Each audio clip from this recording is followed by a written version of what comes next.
بسم الله الرحمن الرحيم الحمد لله رب العالمين وأشهد أن لا إله إلا الله وحده لا شريك له وأشهد أن محمدا عبده ورسوله صلى الله عليه وعلى آله وصحبه وسلم تسليما كثيرا أما بعد கண்ணியத்துக்குரிய என் அருமை சகோதரர்களே, பெரியார்களே, புகழுக்குரிய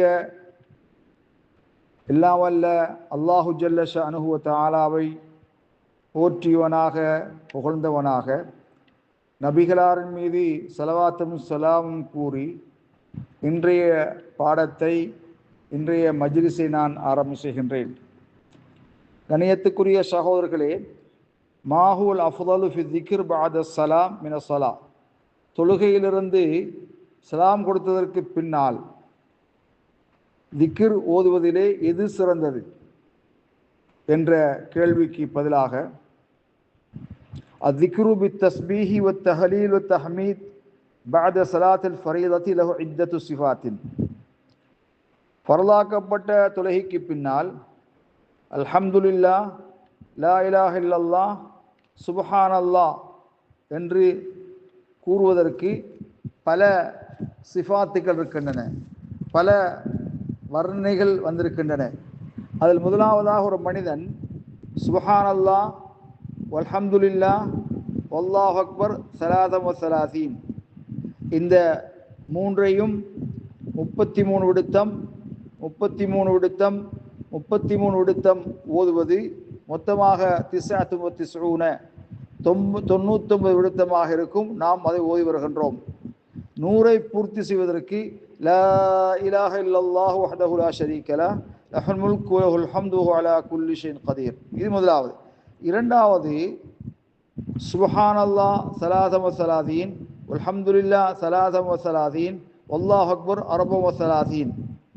சுப்ஹானல்லாஹ் 33 தடவை, அல்ஹம்துலில்லாஹ் 33 தடவை, அல்லாஹு அக்பர் 34 தடவை என்று கூறுவது மட்டும் போதுமானது.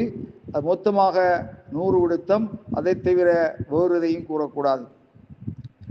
மூணாவதாக அயக்கூல சுப்ஹானல்லாஹ் அஷ்ர மர்ராத், சுப்ஹானல்லாஹ் என்று 10 விடுத்தமும், அல்ஹம்துலில்லாஹ் என்று 10 விடுத்தமும், வல்லாஹு அக்பர் என்று அஷ்ர மர்ராத் 10 விடுத்தமும் கூறுவது சிறப்பானதாக இருக்கும். மேலும் சுப்ஹானல்லாஹ் வல்ஹம்துலில்லாஹ் வலா இலாஹ இல்லல்லாஹ் வல்லாஹு அக்பர் 25 மர்ரா, சுப்ஹானல்லாஹ் 25 விடுத்தம், வல்ஹம்துலில்லாஹ் 25 விடுத்தம், லா இலாஹ இல்லல்லாஹ் 25 விடுத்தம், வல்லாஹு அக்பர் 25 விடுத்தம், மொத்தமாக 100 விடுத்தம் ஓதுவது மார்க்கத்திலே அனுமதிக்கப்பட்டிருக்கிறது. கண்ணியத்துக்குரிய சகோதரர்களே, மேலே கூறப்பட்ட எந்த ஒரு வர்ணனையும் எந்த ஒரு திக்ரையும் கூறுவது போதுமானதாக இருக்கும். நீங்கள் எதை நல்லதாக சரியாக மனனம் செய்திருக்கின்றீர்களோ அதை ஓதுங்கள். ஒரு விடுத்தம் இதை ஓதுங்கள், இன்னொரு விடுத்தம் அதை ஓதுங்கள், இன்னொரு விடுத்தம் வேறொன்றை ஓதுங்கள். எல்லாமே மார்க்கத்திலே மொத்தமாக அனுமதிக்கப்பட்டதாக இருக்கும். வல்லாஹு அலம் பிஸ்ஸவாப்.